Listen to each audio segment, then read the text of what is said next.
할렐루야! 오늘은 세종을, 내일은 대한민국과 온 땅에 전도와 선교의 사명을 감당하는 세종순복음 드림교회입니다. 하나님의 사랑과 은혜가 치유와 응답이 있는 성령 충만한 교회입니다. 구독과 중보기도로 드림가족이 되어보세요. 오늘도 주 안에서 참 좋은 날입니다. 감사와 찬양의 위력이라는 제목으로 오늘 은혜를 나누고자 합니다. 전 세계 어느 나라 어느 민족에 가도 어린아이가 태어나서 말을 배울 때쯤 되면 어머니가 꼭 가르치는 말이 있어요. 엄마, 아빠라는 말을 먼저 가르치고 그 다음에는 고마워요, 감사해요. 꼭 뭘 주면서 고마워요, 감사해요. 그럼 때에도 따라서 고마워요, 감사해요. 그렇게 말하는 것입니다. 이것은 어느 민족에 가도 똑같이 엄마가 어린아이에게 가르치는 처음 언어가 바로 그것인 것입니다. 그 이유는 이 고통 많은 세상을 살아가는데 반드시 필요한 언어가 어릴 때는 엄마, 아빠입니다. 고통을 당할 때 엄마, 아빠밖에 부를 데가 없지 않습니까? 사회생활에 나가서 인간관계와 자기 개인의 마음의 평화를 얻기 위해서도 항상 고맙습니다, 감사한다는 말이 있어야 되기 때문에 그 근원적인 언어를 가르치는 것입니다. 감사와 찬양과 나의 삶에 무슨 관계가 있냐고 사람들은 묻습니다. 왜냐하면 감사와 찬양을 하려고 하니까 힘이 들어요. 설교를 들을 때는 야, 오늘부터 감사하고 찬양하고 살아야지. 그러다가 버스 타면 다 잊어버립니다. 왜 나는 이 모양이냐? 아무리 노력하고 애를 써도 안 되는 것이 왜 이러냐? 탄식을 하는 것입니다. 그 이유는 우리의 조상 아담과 하와가 타락한 이후로 우리에게 불평한 심성을 전해주었기 때문인 것입니다. 우리는 어머니 뱃속에서 태어날 때부터 부패한 심성을 가지고 태어난 것입니다. 로마서 1장 21절에 하나님을 알되 하나님을 영화롭게도 아니하며 감사하지도 아니하고, 하나님을 영화롭게도 아니하고 감사하지도 아니하니까 하나님이 지으신 만물을 영화롭게 생각하거나 감사하게 생각하지 않는 것은 당연한 이치인 것입니다. 부패한 심정이 바로 그것인 것입니다. 부패한 심정은 미움, 분노, 시기, 비판, 원망, 부정적인 태도는 쉽게 취해요. 이건 어린아이에게도 안 가르쳐줘도 미움은 갖고 분노를 하고 시기하고 비판하고 원망하고 부정적인 태도는 다 가지는 것입니다. 이것이 바로 부패한 성품의 자연적인 발로인 것입니다. 이와 같은 마음의 바탕에 불안, 행복, 평안, 기쁨 등은 거리가 멉니다. 나는 평안을 갖고 행복을 얻고 기쁨을 갖겠다고 하면서도 마음은 미움과 분노와 시기와 비판, 원망, 부정적인 태도를 가지고 있으면 행복과 기쁨이란 날개를 치고 도망치고 마는 것입니다. 물질이나 좋은 환경이나 지위나 명예 등 외부적인 조건이 행복을 가져오지 못합니다. 저는 요사이 나이를 먹어서 그런지 젊은 형제들을 만나면 하나님이 주신 한 시간 동안 행복하게 살아라고 늘 부탁을 합니다. 찡찡 짜고 울고 살지 말고, 미워하고 물고 찢고 싸우지 말고, 주어진 시간을 될 수 있으면 귀하고 행복하고 즐겁게 살아라고 말하는 것입니다. 그러나 행복하고 즐겁게 사는 것이 그냥 가만히 있어서 되는 것은 아닙니다. 사람들은 생각을 내가 서울대학을 나오고 하버드를 나오고 CEO가 되고 돈을 많이 벌고 지위나 명예나 권세나 부귀 영화를 가지면 행복하겠지라고 말하는데, 그것은 조건은 될지 몰라도 그 속에서 행복은 결코 없는 것입니다. 저는 세상에서 수백만 명을 만났습니다. 그 수많은 사람들 중에 굉장히 큰 부자들도 만나고 평범한 사람들도 많이 만났는데, 부자라고 해서 반드시 행복하고 권력이 갖다고 해서 반드시 기쁜 것은 아닌 것을 알았었습니다. 남미 같은데 대통령은 거의 저희 친구들입니다. 그런데 그들이 쿠데타를 당하고 또 쫓겨나가고 또 선거를 통해서 돌아오기도 하고 피투성이가 되고 가정이 엉망이 되는 것을 제가 내 눈으로 똑똑히 보았었습니다. 세계적인 긍정심리학자 마틴 셀리그만 박사는 물질이 주는 만족은 바닐라 아이스크림에 비유한다고 말했었습니다. 물질적인 기쁨이란 처음에는 아주 맛있지만 점점 녹아서 별 맛을 느끼지 못하게 되는 바닐라 아이스크림과 같다는 것입니다. 바닐라 아이스크림 참 맛있어요. 저도 이번에 하와이에서 집회하면서 나가서 아이스크림 사 먹었습니다. 그것도 우리 집사람 몰래 사 먹었어요. 절대 아이스크림 못 먹게 하기 때문에 몰래 아이스크림을 사서 몰래 먹으니까 더 맛이 있더라고요. 그런데 그 문제가 몇 번을 핥아 먹을 때는 맛있는데 조금 지나가면 혀가 그만 거기에 마비가 되어서 맛있는 것을 알 수가 없어요. 그냥 덤덤하고 마는 것입니다. 물질적인 세계의 행복도 그런 것입니다. 좋은 집을 짓고 좋은 옷을 입고 좋은 음식을 먹는 것 처음에는 굉장히 좋지요. 그러나 얼마 안 지나가면 그것이 보통이 되어버리고 시시하게 보이고 별로 감격이 없이 되어버리고 마는 것입니다. 여러분, 큰 인기를 얻고 성공을 거둔 연예인이나 수백만 달러의 연봉을 받는 운동선수나 권력을 한 손에 쥐고 있는 정책의 인사들 가운데 불행한 종말을 맞는 경우가 종종 있습니다. 화려하고 풍성한 생활 속에서 감사하지 못하고 오히려 알코올 중독이나 마약 중독으로 인생을 파멸시키는 사람들이 종종 있기 때문인 것입니다. 호주 시드니에서 조금 떨어진 남태평양 외딴 섬나라가 있습니다. 바누아투 공화국입니다. 이 나라 인구는 19만 명의 문맹률이 85%나 됩니다. 1인당 국민소득은 3,000불도 되지 못합니다. 아주 가난한 나라인 것입니다. 그러나 영국의 신경제학 재단이 2006년에 발표한 행복지수 순위를 보면 세계 178개국 가운데 가장 행복하다고 국민들이 생각하고 말하는 나라가 바로 이 바누아투 공화국으로서 행복지수 1등을 얻은 것입니다. 참으로 이상한 일인 것입니다.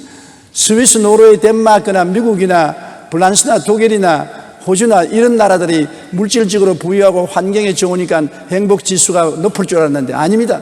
가장 비난하고 어렵고 고통스러운 바누아투 공화국이 행복지수 1위로 나오게 된 것입니다.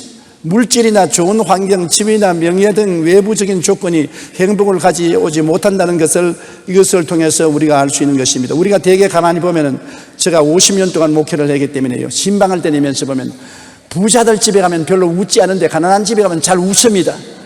부자들은 근엄한 얼굴을 많이 가지고 점잖은 얼굴을 가지고 있지만 명쾌하게 웃지 않습니다. 그러나 가난한 집에 가면 대문에서부터 하하하 목사님 오세요. 무엇 때문에 그래 웃는지도 모르게 웃습니다. 아무런 삶의 부담을 느끼지 않고 웃는 것은 그들에게 행복을 가져오는 것입니다.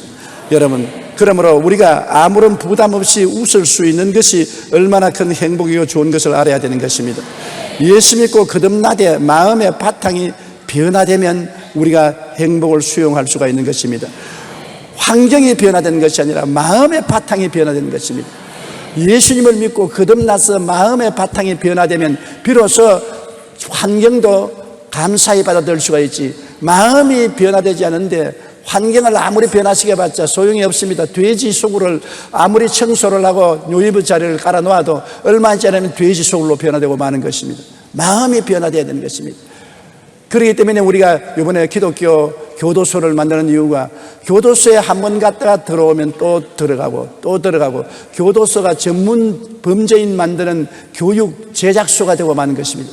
그러므로 아예 교도소 내에서 마음의 변화를 받기 위해서는 기독교 교도소를 세울 수밖에 없다고 작정을 하고 우리 교회에서도 거금을 내어서 기독교 교도소를 곧 착공을 하는 것입니다. 교도소에 들어가서 회개하고 말씀 듣고 찬송하고 변화받아서 마음 바탕이 달라져야 교도소에 들어간 보람이 있지, 들어가서 더 악한 7 귀신이 들어와서 나오면 효과가 없게 되는 것입니다. 고린도후서 5장 11절에 그런즉 누구든지 그리스도 안에 있으면 새로운 피조물이라 이전 것은 지나갔으니 보라 새 것이 되었다. 이거 사람 힘으로 안 됩니다. 옛 사람은 지나가고 새 사람이 된다. 말은 쉽지 실제로 그게 잘 됩니까? 안 되죠. 하나님의 성령이 와서 우리 속에 이 역사를 일으켜 주셔야지요. 자력으로는 안 됩니다. 타력으로만이 될 수가 있는 것입니다. 믿음, 소망, 사랑, 의, 평강, 희락이 넘치는 마음의 샘은 마음이 변화될 때 일어나는 것이지요. 마음이 변화되지 않은데 그런 샘물이 마음속에 솟아나지 않은 것입니다. 우리 마음에 믿음, 소망, 사랑, 의, 평안의 샘물이 솟아나기 위해서는 이 샘문을 여는 것이 바로 감사와 찬양인 것입니다. 감사와 찬양이 우리 마음에 감추인 샘물을 열어서 우리가 행복을 맛보고 그 샘물을 마실 수 있게 만들어주는 것입니다. 감사와 찬양은 마음의 미움을 제하여 주고 분노를 가라앉히고 우울증을 치료합니다. 잠언서 17장 22절 같이 한번 읽어보십시다. 마음의 즐거움은 양약이라도 심령의 근심은 뼈를 마르게 하는 것. 마음의 즐거움은 양약입니다. 보통 좋은 약이 아닌 것입니다. 마음의 즐거워하면 몸속에 약공장이 막 돌아가는 것입니다. 온갖 좋은 약공장이 다 돌아가서 온 병을 치료하거니와 마음이 상하면 근심을 하면 뼈조차 마르게 만드는 것입니다. 그래서 인도의 요가 중에서 웃는 요가가 있어요. 모여가지고서 다른 것 아니고 그저 배를 안고 웃는 것입니다. 그래서 많은 병자가 나았다는 기록을 제가 보한 것입니다. 여러분, 웃는 것도 쉽지 않습니다. 어린아이들은 하루에 150번을 웃는다고 하는데 어른들은 하루에 5번밖에 안 웃는다고 합니다. 기왕 교회 모였으니 한번 웃어볼까요? 1, 2, 3.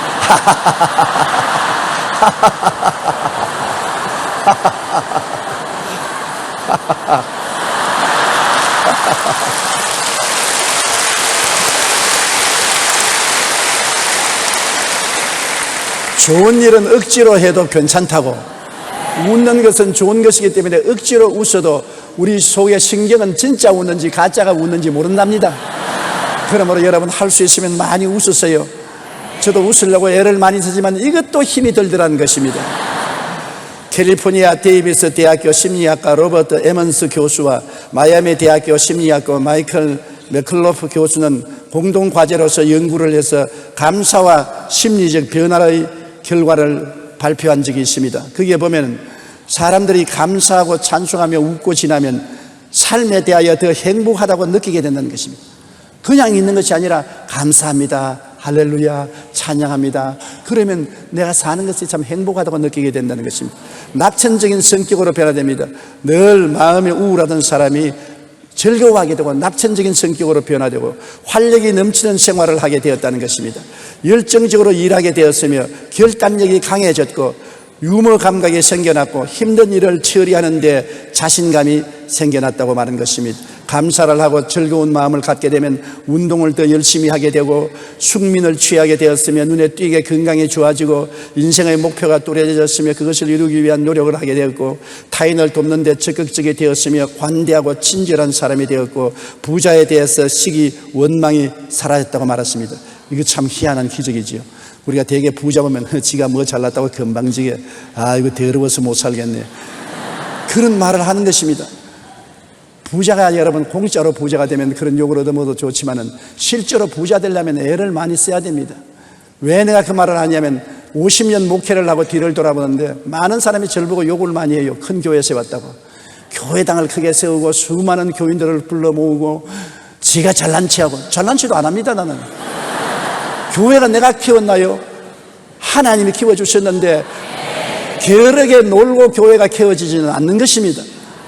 진실로 여러분, 하나님 앞에 정직하게 말씀드리거니와 50년 목회 동안에 한 번도 휴가를 가본 적이 없습니다. 교회에 목숨을 내어 걸고 일을 해야 교회가 성장하지요. 일 안 하고 교회가 성장할 수가 있는 것입니까? 부자도, 참된 부자는 죽도록 뼈가 부러지게 일을 해야 부자가 되지, 가만히 있는데 누가 돈 갖다 줍니까? 돈 갖다 주는 것이 없습니다. 자본주의 사회에서는 공정 경쟁을 통해서 정부가 공정 경쟁만 하게 해주고 전부 열심하고 근검하고 전략하고 애쓰며 노력해야 부자가 될 수 있죠. 그런데 비아냥거리다가도 우리가 감사하는 생활을 하고 마음이 긍정적이 되면은 부자도 부자 될 만하니까 부자 되었지, 감사하다고 그렇게 생각해야 되는 것입니다. 부자가 자기만 먹고 산다면은 고생할 것 없어요. 부자 한 사람 밑에 수십만 명, 수백만 명이 밥을 먹고 사는 것이니까 그것을 생각해야 돼요. 여러분, 우리나라도 부자들이 많이 생겨나야 되는 것입니다. 여러분들 다 부자 되어야 되는 것입니다. 그건 왜냐? 여러분만 먹고 살지 말고 여러분 밑에 20명, 30명, 100명, 200명, 1000명씩 먹여 살려야만 되는 것입니다. 그래야 부자의 효과가 있지요. 이래서 우리 하나님이 우리나라를 축복해 주시면 많은 부자들이 생겨나는 것입니다. 다 부자는 될 수 없지요. 다 그런 능력을 있는 것은 아닌 것입니다. 돈 버는 능은 선택된 사람들이 돈을 벌 수 있기 때문에 돈을 벌어서 나눌 수 있게 만들어만 주면 되는 것입니다. 정부에는 이런 도움을 베풀면 되는 것입니다.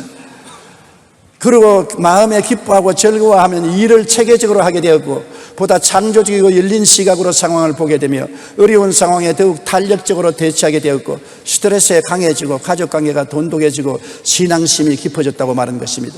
감사와 찬양이 이런 큰 인격적인 변화를 가져오는 것입니다. 죄와 벌, 카라마조프의 형제들을 쓴 러시아의 대문호 돌스토옙스키의 삶은 어릴 때부터 고통의 연속이었습니다. 어린 시절에 아버지가 살해당하고 고아로 자랐습니다. 청년 시절에 혁명당 활동을 하다가 소련 황제에게 잡혀서 사형선고를 받고 시베리아로 유학 가서 말로 다 할 수 없는 고통의 시절을 보냈었습니다. 그러고 난 다음 시베리아에서 해방돼 나오고 난 다음 결혼을 했는데 얼마 있지 않냐 아내가 또 병들어 죽었습니다. 그래서 천신만고를 겪어서 다시 재혼을 했는데 첫아이를 낳았는데 첫아이가 또 병들어서 죽어버렸었습니다. 그러고 난 다음 설상가상으로 간질병에 걸려 평생을 고통당하며 살았습니다. 그러나 그는 자신의 질병을 거룩한 병이라고 불렀었습니다. 원망하지 않았었습니다. 도스토옙스키는 모든 일에 감사했었습니다. 감사를 안 하고는 정신적으로 견딜 수가 없었기 때문에 감사를 통해서 그 신앙이 더 굳어지고 깊어졌다고 말한 것입니다. 그러고 난 다음 그 고통 속에서 적은 책들이 오늘 역사에 남아있는 불후의 명작들이 되어서 죄와 벌이라든지 카라마조프의 형제들이라든지 이런 책들은 오늘날도 온 세계 사람들에게 찬양을 받고 있는 것입니다. 고통이 그를 파멸시킨 것이 아니라 고통 가운데 오히려 하나님께 감사하고 찬양한 것이 오히려 고통을 좋은 기회로 삼아서 승리의 발판을 만들어준 것입니다.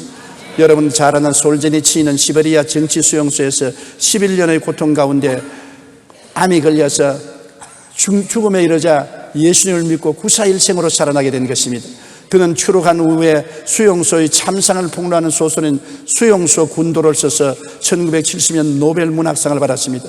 이 책 속에서 솔제니치는 감방이여 고맙소라고 고백하면서 하는 말이, 내가 시베리아 감방에서 11년 동안 갇혀 있지 않았었으면 결코 수용소 군도란 책을 짓지 않았을 것이요, 그 다음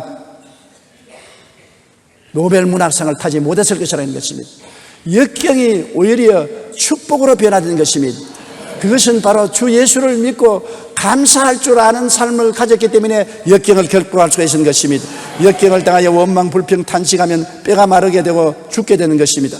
디모데후서 3장 2절에 이렇게 말씀하고 있습니다. 사람들이 자기를 사랑하며 돈을 사랑하며 자랑하며 교만하며 비방하며 부모를 거역하며 감사치 아니하며 거룩하지 아니하며, 우리 삶 가운데 감사할 것은 얼마든지 있는데 그렇지 않은 시대가 온다는 것입니다. 감사는 하나님의 축복을 받는 그릇입니다. 믿음, 소망, 사랑, 의, 평안, 기쁨의 샘을 여는 문이 바로 감사와 찬양인 것을 알아야 되는 것입니다. 빌헬름 웰러는 가장 행복한 사람은 가장 많이 소유한 사람이 아니라 가장 많이 감사하는 사람이라고 말했습니다. 여러분, 감사와 찬양은 우리 이웃과의 관계를 참으로 좋게 만들어주는 것입니다. 이웃에게 감사하면 이웃의 자존심을 높여주며 기쁨을 갖다주는 것입니다. 이웃을 보고 비난하고 욕하면 이웃을 짓밟고 자존심을 상하게 만들어주고 원수로 만드는 것입니다. 그러나 이웃에게 감사하고 이웃의 한 일을 찬양하면 이웃이 자존심이 생기고 마음이 뜨거워지는 것입니다. 여러분, 조금 높은 지위에 있으면 욕을 많이 얻어먹습니다. 저도 욕을 많이 얻어먹어요. 인터넷을 열기만 하면 조용기 욕을 하는 것이 언제나 나오는데 그 별로 기분이 좋지 않습니다. 그러나 가끔 가다가 잘한다는 칭찬도 나오면 기분이 굉장히 좋습니다. 사람이니까 어찌할 도리가 없지요. 우리가 서로 만나면 참 감사합니다, 참 훌륭하십니다, 잘하십니다 하면 말로서 천냥빚을 갚는다고 기분 좋지요. 여러분, 단순히 집에서 부부간에라도 남편이 아내 보고 여보 참 고맙소, 전에 몰랐는데 요사이 가만히 살펴보니까 꽤 이쁘게 되었는데 당신은 언제나 이뻐, 또 날개 없는 비행기 태운다, 그러면서도 기분이 좋다고. 아이고 왜 이렇게 많이 늙었노, 쭈글쭈글하고 이제 볼 모양 없구나. 그러면 나이 늙었는데 뭐 더 좋아지라고? 그러면서 지는 안 그렇냐, 지는 더 못났는데. 그렇게 반항하는 마음이 안 생길 수가 없는 것입니다.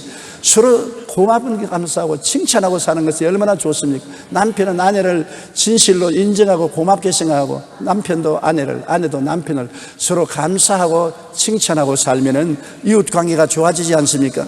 골로새 3장 16절로 17절에 그리스도의 말씀이 너희 속에 풍성히 거하여 모든 지혜로 피차 가르치며 권면하고 시와 찬송과 신령한 노래를 부르며 감사하는 마음으로 하나님을 찬양하고 또 무엇을 하든지 말이나 일이나 다 주 예수 이름으로 하고 그를 힘입어 하나님 아버지께 감사하라고 말한 것입니다.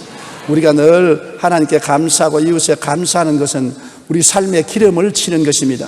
이웃과 선한 관계를 맺어주기 위해서는 감사를 해야 되는 것입니다. 소문이 들리기를 야 그 사람이 자네를 칭찬을 하더라, 벌써 마음속에 선한 감정을 가지고 좋은 관계를 맺어주는 것입니다. 그러나 내가 들으니까 그 사람 뒤에 돌아다니면서 자네에게 나쁜 욕을 하고 손가락질하더라.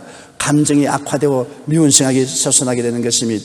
로마서 15장 2절에 우리 각 사람의 이웃을 기쁘게 하되 선을 이루고 덕을 세우도록 할지라고 말씀한 것입니다. 이웃을 기쁘게 하라는 것입니다. 이웃을 행복하고 감동받게 해야만 되는 것입니다. 어느 대학에서 교수님이 학생들에게 숙제를 내줬었습니다. 부모님에게 감사 편지를 쓰라고. 지금까지 부모에게 기름을 받고 도움을 받았으나 감사 편지를 안 썼으니까 이제 부모에게 감사 편지를 한번 적으라고. 절절히 길러주시고 먹여주시고 돌봐주시고 대학까지 들어오게 해주시니 감사하는 편지를 쓰라고 했습니다. 학생들이 다 열심으로 편지를 써서 우편으로 자기 부모에게 붙였습니다. 혹은 객지에 나와 있는 학생들은 고향으로 집에 같이 있는 학생들도 편지로서 부모에게 편지를 받았습니다. 부모들이 이 편지를 받고 난 다음에 얼마나 마음에 감격하고 학교 당국에 감사하다고 편지를 쓰고 전화 연락을 했는지 모른다고 하는 것입니다. 왜냐하면 자식들이 부모에게 감사하다는 편지를 하고 난 다음 그걸 읽은 부모님들이 감동을 받은 것입니다. 그리고 그 부모는 자녀들과 관계가 좋아지고 학교와의 관계도 좋아졌다고 말하는 것입니다. 우리가 조그마한 사랑을 받아도 꼭 감사 편지를 내야 되는데 제일 이 감사 편지를 내는 것을 등한히 하는 것이 우리 한국 사람인 것입니다. 저도 마찬가지예요. 외국 사람들은 제가 외국에 가서 집회하고 돌아오면은 꼭 고맙다는 편지가 날라오는데 나는 우리 교회 와서 집회하고 가도 고맙다는 편지 안 씁니다. 귀찮으니까. 그러나 내가 외국에 가서 집회하고 오면 꼭 감사하다고 은혜 받았다고 편지를 해오는 그분은 내 마음속에 기억에 꼭 남아있는 것입니다. 그러나 내가 집회를 해주고도 고맙다는 편지도 않고 감사하다는 내용의 무슨 인터넷 이메일이라도 오지 않으면 그 사람이 잊어버리고 마는 것입니다. 감사는 더 감사를 가져올 수 있는 계기를 만들어주고 마는 것입니다. 로마서 14장 18절에 그리스도를 섬기는 자는 하나님을 기쁘시게 하며 사람에게도 칭찬을 받는다고 말한 것입니다. 우리가 하나님을 기쁘시게 하고 사람에게도 칭찬받고 사람을 칭찬하는 삶을 살아야 되는 것입니다. 우리가 감사하면 서로 도와줄 마음이 생기고 경계심이 사라지는 것입니다. 감사하는데 갚아주고 도와주고 돌봐주고 싶은 생각 나지요. 경계심이 사라지요. 골로새 1장 10절에 주께 합당하게 행하여 범사에 기쁘시게 하고 모든 선한 일에 열매를 맺게 하시며 하나님을 아는 것에 자라게 하라고 말하고 있는 것입니다. 좋은 친구가 어떻게 되는 것입니까? 서로 감사하고 칭찬하면 좋은 친구가 되고 헐뜯고 흉보면 친구가 되지 않습니다. 잠언서 16장 7절에 사람의 행위가 야훼를 기쁘시게 하면 그 사람의 원수라도 그와 더불어 화목하게 하니라. 원수와 더불어 화목하게 되려면 우리가 하나님을 사랑하고 이웃을 칭찬하고 이웃에 감사해야 화목하게 되고 좋아지게 되는 것입니다. 하나님께 감사와 찬양을 하면 어떻게 될까요? 우리가 이 세상에 살면서 감사와 찬송의 생활하면 내게 유익이 되는 것은 당연하고 이웃과 좋은 관계를 맺게 되는 것은 당연한데 하나님께 감사를 하고 살면 어떻게 될까요? 하늘나라 문이 열리고 하나님의 궁전으로 들어가게 되는 것입니다. 감사와 찬양은 하늘나라의 문이 열리고 하늘나라 궁전으로 들어가는 길이 열린다는 것입니다. 시편 100편 4절로 5절 우리 다 같이 읽어보십시다. 감사함으로 그의 문에 들어가며 찬송함으로 그의 궁정에 들어가서 그에게 감사하며 그의 이름을 송축할지어다. 야훼는 선하시니 그의 인자심이 영원하고 그의 성실하심이 대대에 이르리로다. 아멘.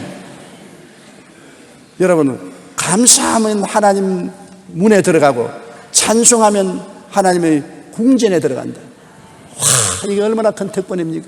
그러므로 우리가 하나님 만나기 위해서 특별히 기도원에 가거나 특별한 교회 찾아갈 비유가 없지 않습니까? 내 사무실에서, 내 부엌에서, 내 안방에서 하나님께 꿇어 엎드려서 감사하고 찬미하면 하늘 문이 열리고 하나님 궁전 앞에 서게 되는 것입니다. 그리고 우리가 예수 이름으로 간구하면 그 간구가 응답되는 것입니다.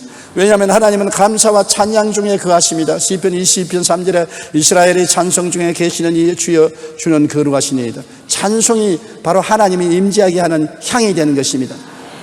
감사와 찬송은 하나님을 높이고 영화롭게 합니다. 여러분, 이 우주에서 하나님보다 높으신 이가 있습니까? 안 계시지요. 하나님보다 영화로우신 분이 어디 있습니까? 영화의 극치를 가지고 계시며 지극히 거룩하고 높으신 분이 더 높아질 수 있습니까? 그러나 하나님을 더 높일 수 있는 것은 여러분이 할 수 있는 것입니다. 왜? 하나님을 감사하고 찬양하면 하나님이 존귀를 받고 영화로움을 느낀다는 것입니다. 최고로 영화로우신 하나님을 더 높이고 더 영화롭게 하는 길이 감사와 찬양의 길인 것입니다. 아무도 하나님을 더 이상 높일 수가 없고 더 영화롭게 할 수 없습니다. 그러나 여러분이 할 수 있습니다. 감사와 찬양을 하면 하나님이 정말로 더 높아진 마음의 고향함을 가지고 더 영화로움을 느끼게 되는 것입니다. 시편 50편 23절에 감사로 제사를 드리는 자가 나를 영화롭게 하나니 그의 행위를 옳게 하는 자에게 내가 하나님의 구원을 보이려고 말한 것입니다. 감사와 찬송을 하면 하나님이 영화로움을 느끼지요. 여러분 자녀들이 부모에게 와서 감사를 하면 여러분 마음이 화끈해지고 마음이 뜨거워지면서 참 자식 잘 기르었다, 더 잘 돌봐줘야 되는 영화로운 마음이 생기고 도와줄 마음이 생겨나지 않는 것입니까? 시편 104편 33절에 내가 평생토록 야훼께 노래하며 내가 살아있는 동안 내 하나님을 찬양하리로다. 그래서 하나님을 영화롭게 하면 하나님께서 우리에게 아낌없이 도와줄 것은 당연한 이치 아닙니까? 여러분 아무리 내 뼛속 살에서 나온 자식이라도 늘 원망하고 불평하고 탄식하면 여러분 도와줄 마음이 생기겠습니까? 하나님의 구원과 도우심의 팔을 뻗으시는 것은 찬송을 통해서 그렇게 하는 것입니다. 사도행전 16장 25절로 26절에 바울과 실라가 복음을 전하다가 빌립보 감옥에 갇혀서 한밤중에 차고에 차인 채 온몸은 맞아 상처가 입어 아프고 빈대벼룩이 들끓는 곳에서 하나님께 감사와 찬양을 부르니까 하나님이 얼마나 감동을 하시고 영화로움을 느끼든지 빌립보 옥터를 자꾸 흔들어 버리셨습니다. 거대한 진동이 일어나고 지진이 일어나서 옥문이 다 열려버리고 차고가 다 끌려버리고 그들은 해방과 자유를 얻게 된 것입니다. 감사와 찬양이 해방과 자유를 가져오는 것입니다. 원망과 불평은 불행과 우울증과 고통으로 묶어놓지만은 감사와 찬양은 자유와 해방을 가져오고 영혼이 잘 되고 범사가 잘 되며 강건하고 생명을 얻되 풍성히 얻게 만들어 주시는 것입니다. 그러므로 감사와 찬양은 굉장히 우리를 자유롭게 하는 힘이 있는 것입니다. 하나님을 기쁘시게 하는 향기는 무엇이겠습니까?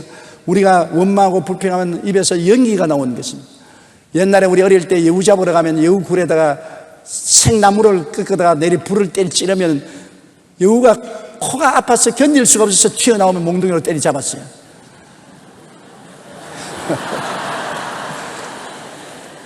그래서 옛날에 다 여우 목도리 하고 다니는 사람은 그래서 여우 때리 잡았어 여우 목도리 하고 다녔었어요. 요사이 그러다가 환경주의자에게 큰일 날 소리 하겠지만은 그런데 하나님께 감사와 찬양을 드리면 연기가 나는 것이 아니라 향기가 나게 하는 것입니다. 아주 달콤한 향기가 나게 하심으로 하나님께서 향기를 흠량하시고 기뻐하시고 복을 내려 주시는 것입니다. 시편 69편 30절로 30절에 내가 노래로 하나님의 이름을 찬송하며 감사함으로 하나님을 위대하시다 하리니 이것이 곧 뿔과 굽이 있는 황소를 드림보다 야훼를 더욱 기쁘시게 함이 될 것이다. 하나님께 황소를 잡아서 제물로 드리는 것보다도 감사와 찬양을 하는 것을 하나님이 더 영화롭게 생각한다고 말씀하신 것입니다. 하나님의 사랑과 예수님의 희생을 가치 있게 하지요. 주님께서 십자가 짐을 지고 고생당했는데 감사한 말을 안 하면 흑고생했다고 생각하지 않습니까? 몸짓고 피 흘려 얼마나 고통을 당했습니까? 얼마나 아프셨나. 못 박힌 그 손과 발, 죄 없이 십자가에 매달리신 예수님, 그 예수님에 대해서 우리가 감사와 찬양을 하면 주님의 고통이 가치가 있습니다. 내가 고난당한 것이 가치가 있다. 부모가 애를 써서 자식을 낳고 난 다음에 자식이 응아하고 울고 나오면 고루한 그 어머니의 고통을 잊어버리고 고루한 것을 보람있고 가치 있게 생각하는 것과 같이 하나님의 우주를 지으시고 인생을 만드시고 예수님이 우리를 구원하기 위해서 십자가에 고난당하는 것을 가치 있고 보람되게 만들기 위해서는 감사를 해야 되는 것입니다. 히브리서 13장 15절에 그러므로 우리는 예수로 말미암아 항상 찬송의 제사를 하나님께 드리자. 이는 그 이름을 증언한 입술의 열매라고 말했었으며 데살로니가전서 5장 16절로 18절에 항상 기뻐하라, 쉬지 말고 기도하라, 범사에 감사하라. 이것이 그리스도 예수 안에서 너희를 향하신 하나님의 뜻이라고 말씀한 것입니다. MJ 라이언은 감사라는 책에서 인생을 변화시키는 감사의 힘에 대하여 이렇게 말합니다. 감사하면 기쁨이 넘치며 언제나 생기가 있고 우울증이 치유된다. 감사하면 건강해지고 걱정 근심이 없어지며 매력적인 사람이 되고 고통과 분노가 사라지며 부족함을 받아들일 수 있다. 감사하면 공허하지 않으며 지금 이 순간이 소중하게 되고 상처받더라도 사랑하며 무엇이든지 나누어 주고 싶어진다. 감사하면 모든 생명체와 교감이 있으며 평범한 일상의 은총으로 받아들이게 된다.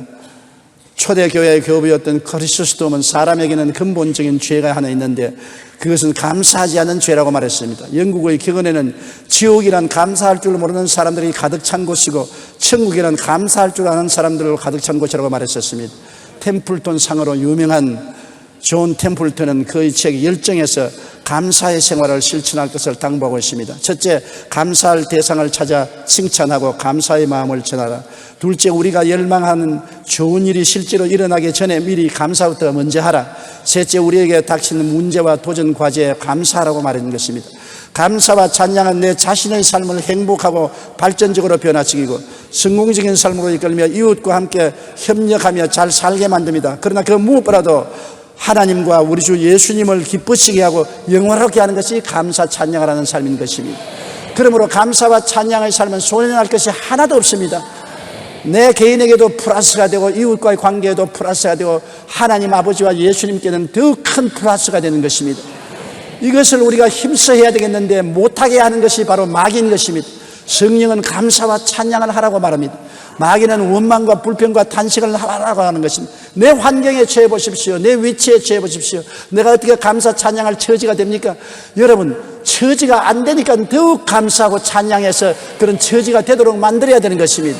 감사와 찬양은 여러분에게 좋은 선물을 가져오지만 원망과 불평은 여러분에게 수렁을 만들어 놓고 마는 것입니다. 항상 기뻐하고 쉬지 말고 기도하고 범사에 감사하는 여러분 되시기를 주님 이름으로 축복합니다. 우리 고개 숙여 기도드리겠습니다. 하나님 아버지여, 이 땅에 사는 동안에 우리 사람들의 말에 귀를 기울이면 원망과 불평과 탄식 소리가 천지를 진동합니다. 이 세상에 이렇게 불안하고 평화롭지 못하고 행복하지 못한 것은 불평과 원망과 탄식 때문에 그런 것입니다.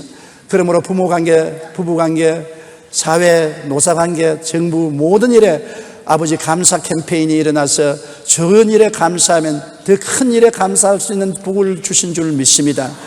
내 아버지 하나님이시여, 촛불을 보고 감사하면 전등불이 생기고 전등불 보고 감사하면 태양이 생기고 태양 보고 감사하면 천국이 다가온다고 섣불전이 말한 것처럼 우리가 감사의 마음을 쉬지 않고 가질 수 있도록 도와주시옵소서.